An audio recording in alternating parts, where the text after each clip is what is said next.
Good afternoon, ladies and gentlemen. Thank you all for being here for today's exciting event. And we are honored to have the governor of the great state of Texas in our beautiful downtown facility. I'm Gene Lindgren, President and CEO of the Laredo Economic Development Corporation. And we are here at our International Business Assistance Center Division, Mile 1, providing co-working, incubator, and launchpad programs helping both local and international entrepreneurs launch and expand their businesses. And several have already graduated and opened up their own brick and mortar sites, many in downtown and inner city.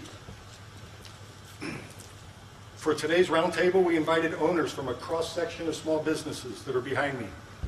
Many of them being in business just a few years, those that have persevered through the challenging times, and now have the ability to be the next Starbucks, Chili's, Ernst & Young, Penske Logistics, Gold's Gym, and a marketing firm that could rival those on Madison Avenue, all budding here out of Laredo, Texas. It is our pleasure to host the Governor's Small Business Roundtable. Thank you, sir. Thank you, Gene. Thank you, Gene. My name is Darren Shower with GVEC. It's a great privilege for me to be here in Laredo, Texas with you, Governor Abbott. We appreciate the opportunity to be here with you and appreciate you coming down. GVEC is an electric cooperative in South Central Texas. And not only do we serve electric service, but we also provide broadband services. So we are one of the cooperatives throughout the state that is beginning to build more and more broadband fiber access out into the rural areas. We are also a proud member of Texas Broadband Now, as a coalition that we have joined together with a number of diverse entities throughout the state that are helping to promote broadband access and funding sources throughout the state. So one of the things that we know, in order for us to continue to build out more and more broadband access around the state and to be able to reach more and more of our citizens here in Texas, it's going to take a strong partnership with industry, partnership with communities, and partnerships with the state and the federal government. And we're proud of the work that the governor and his staff have already done in trying and helping to assist us in that way. And we look forward to working with the governor and the legislature in the coming months. So, thank you very much. Good afternoon. My name is Leslie Ward, and I'm the president of AT&T Texas. And today I'm here in my capacity as a board member of Texas Broadband Now.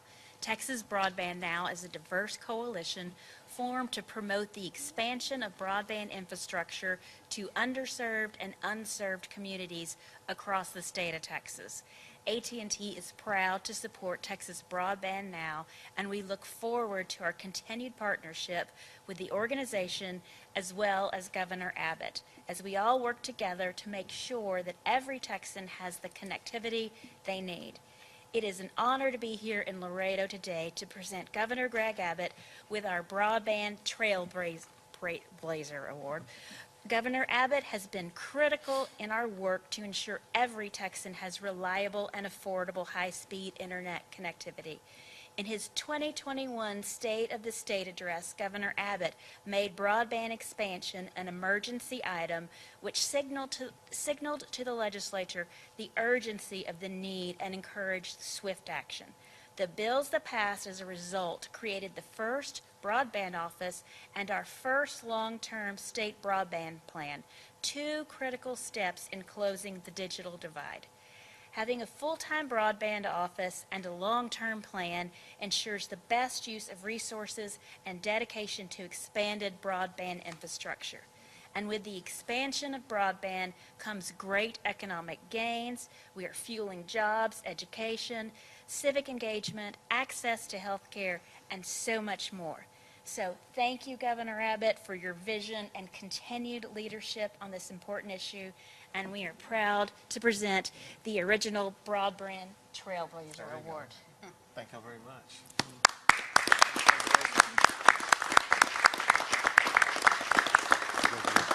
Thank you, Gene. Well, let me start out in the order in which they spoke. I want to thank Gene and his leadership at the Laredo Economic Development Corporation. One thing that Texas does extraordinarily well is economic development, and we work with local economic development corporations like the one in Laredo I was here last year working with them for the grand opening of Mission Produce, and we're working with them on projects as we speak right now to make sure that the greater Laredo area continues to grow and expand its economy. Also want to thank Darren Schauer of the Guadalupe Valley Electric Cooperative. Those rural electric cooperatives are central to what our goal is in expanding broadband access. There are underserved areas in places like Laredo, but the rural areas in particular are, let's say, obviously underserved. And so we are working with these rural co-ops as well as other rural organizations to make sure that we are delivering broadband to every sector across the state. And I want to thank Leslie Ward with AT&T. AT&T is at the tip of the spear of delivering that broadband quite literally to homes, to businesses, to people who live on farms and ranches. And I want to thank our host here today, Mile 1 and Texas Broadband Now. This is an iconic, innovative location that's showing what can be done with regard to the next generation. More specifically in that regard, Laredo and places like this represent the future of business. Mile 1 incubates the businesses of tomorrow. Dreamers, doers, and trendsetters have created more than 100 new businesses here in the Laredo area. And they use technologies like lightning-fast broadband from AT&T to literally change the world. Broadband is a tool that is essential in today's world. It's essential for businesses to be able to compete against one another. It's also essential for businesses to be able to reach their customers or stay connected with their suppliers. It's essential for education, whether you're a college student or an elementary school student. There are instances where students need online access more and more, whether it be homework, lesson plans, or actually attending school for a particular day. It's also important to expand broadband for purposes of access to health care as well as mental health services, no matter where a person lives. Along those lines, I want to tell you about something that shows what we have begun to achieve in the state of Texas. Advancements like telemedicine make health care easier and cheaper for people across the state to be able to access. Two quick examples. I was in Greenville, Texas, which is where Hunt County, Texas is located, at the Hunt Regional Medical Center, where they have provided now more than 24,000 patient visits through telemedicine. It shows how easy it is for patients to be able to access health care wherever they may be through broadband-provided telemedicine. Similarly, I talked with doctors in the world's largest medical center, which is located in Houston, Texas, and they have the capability of providing telemedicine to some of the most remote places along the border. Well, going back, AT&T and Mile 1 are part of the economic juggernaut we have in Texas, as well as the Laredo Economic Development Corporation. Texas is ranked #1 in the United States by CEOs as the best state for doing business. Texas has won the Governor's Cup every year that I've been governor. The Governor's Cup goes to the state that ranks #1 in the nation for new economic development projects. Texas leads the country for exports now for 20 years in a row. That's important for the entire state, but Laredo is the largest inland import-export location in the United States of America and perhaps in the entire world.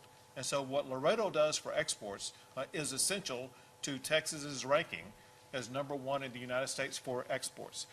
And as of this past May, Texas is now home to more Fortune 500 headquarters than any other state in the United States.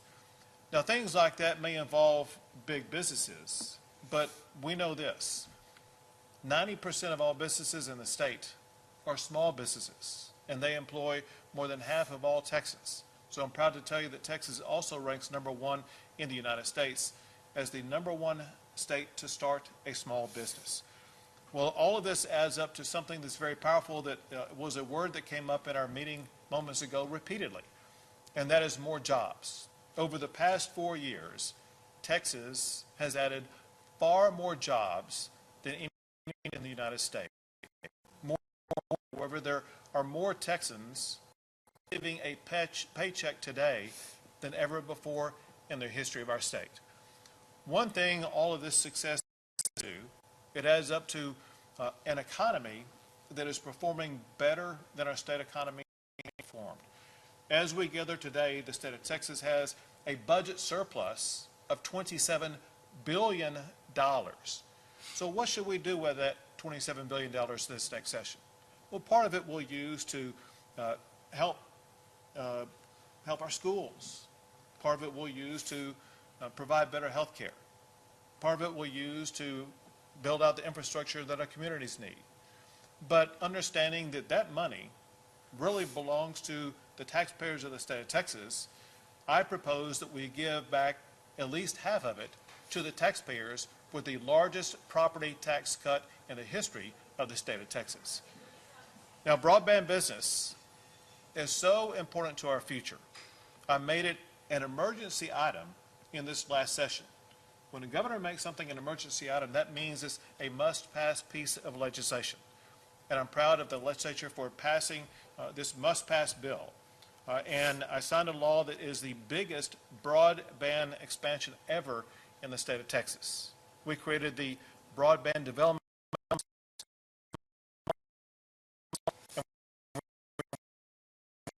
begin to build out broadband structure.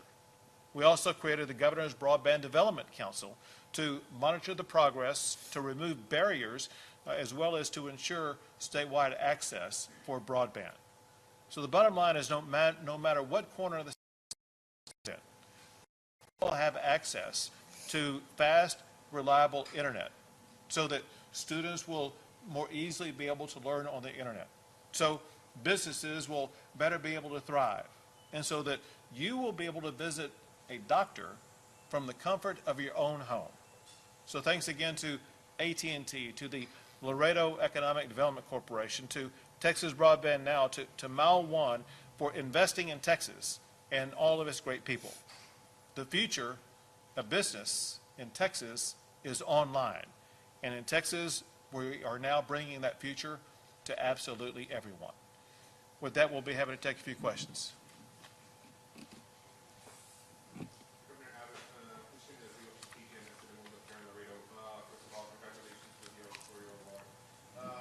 Let me ask you some remarks on regarding why this Thursday at school. Can you tell us what the state has done in order to,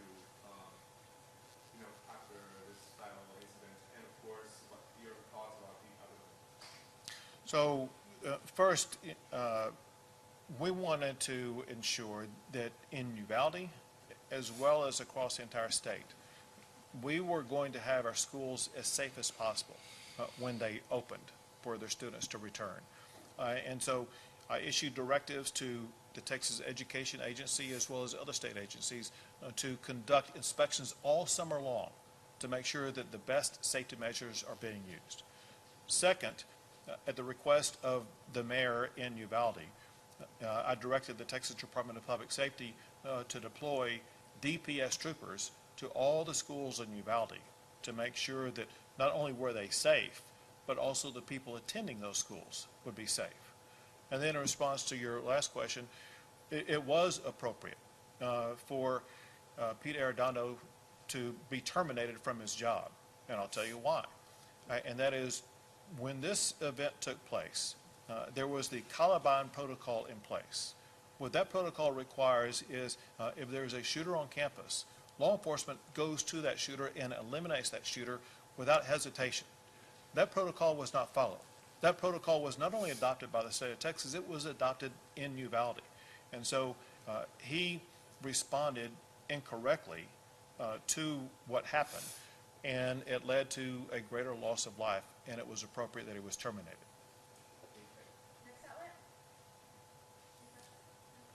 What about the migrant busing to other states around the world? Can you tell us about that? That began with a conversation that I had in border communities when I was talking to local officials, and they were complaining about the struggles they were dealing with, about how the Border Patrol was dumping off literally dozens or hundreds of migrants in their communities where these small communities had no capability of dealing with it. And one of them offered to bus them to San Antonio. I said, no, let me take care of it. And thus began the busing initially to Washington, D.C. The purpose of busing them to Washington, D.C. was twofold. One was to aid the local communities and to relieve them from the challenges they were dealing with. But the other was this: the chaos going on the border has resulted in a record number of people crossing the border, more than 2 million so far in this fiscal year alone, which is an all-time record by far. And it is a problem that was caused by President Biden himself. And yet, during his entire presidency and during his entire life, he's never even been to the border. And so if he refuses to come to the border and see the chaos that he's created, we were going to take the border to him. And then since then, we have added New York and Chicago. Last question? Let's talk about some remarks that you made with Plan B in regards to the states. Some remarks were correct. Although, however, there's this Plan B is not available for some people. What should others do? So let me make something clear. The state provides Plan B at no cost to any person who is a victim of rape. I want to make clear at that point. I mean, I'll have more, and that is, so again, you raised a question about some people not being able to get it. Again, the state provides Plan B to victims of sexual assault at no cost. However, the state does more than that. We want to make sure that the state provides all kinds of resources to help pregnant women. I'll give you several examples. In our Alternatives to Abortion program, we've increased funding for that 800% since I've been governor. We're also working to make adoption easier and cheaper.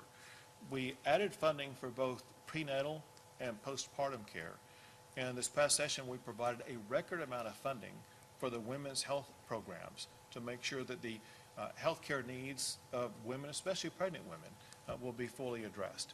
And so we want to provide the resources to help pregnant women make it through what for some is a challenging time. Thank you. Thank you, guys. Thank you all.